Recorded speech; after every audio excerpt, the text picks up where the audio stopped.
dadka qaybtooda ayaa aamina khuraafaadkaas oo dhaliya ama keena mashaakil caafimaad oo dadkaas ku dhaca. waxyaalaha khatarta ah oo dadku aaminaan waxa ay keeni kartaa inay jirka dhib u yeesho oo uu qofku moodayay inuu caafimaad keenayso. dadkaas waxaa ka mid ah ninkan la oran jiray Paul Carson oo ahaa nin cadaan ah oo ku noolaa waddanka Mareykanka.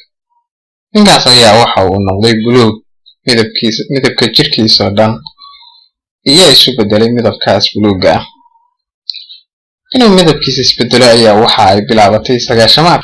waxa uu sheegay inuu joornaal ka akhriyay in macdanta qalinka ama silfarka Ingiriiska u yaqaan, Carabiguna fidda dhaho, ay faa'iidooyin caafimaad oo fara badan laga helo. markaas ayaa waxa uu samayn jiray inuu macdantaas soo qaato ayaa wuxuu ku dari jiray biyo, markaas ayuu maalin walba cabi jiray.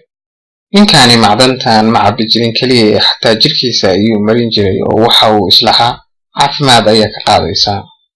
waxa uu sheegay markuu muddo saas waday isagu waxba ma dareemin inay ku dhaceen ama uu kalarka jirkiisu isbedelay, laakiin saaxiibadiisa ayaa dareemay in wejigiisu uu isbedelay. markii uu horreysay wejigiisa ayaa isbedelay, kadibna jirkiisa inta kale ayaa midabkooda buluug noqday. macdantaas qofku goortuu isku badiyo oo jirkiisa ku farabadato waxa ay sababtaa inay maqaarkiisa fadhiisato, taasoo keenta in midabka maqaarku uu isbedelo. dhakhaatiirtu waxay sheegeen in maqaarka kaliya uusan isbedelin xataa xubnaha iyo organada jirka sida beerka iyo caloosha uu kalarkoodu iyaguna isbedelo.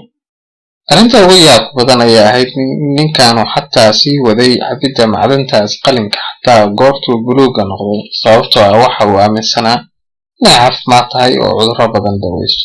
laakiin dhakhaatiirtu waxay dhaheen wax faa'iido oo caafimaad ay leedahay ma jirto. ninkaas ayaa waxa uu geeriyooday sanadkii 2013 kadib markii uu wadnuhu istaagay. marka qofku maaha waxaan la hubin inuu naftiisa halis ku geliyo oo uu iska isticmaalo. hebel ayaa tiri waa ku caafimaaday, iyo hebel baa yiri waxbuu i taray. maaha qiil aad u cuntid dawo aan meel ay ka timi la garanayn oo dhici karto inay dhibaato keeni karto.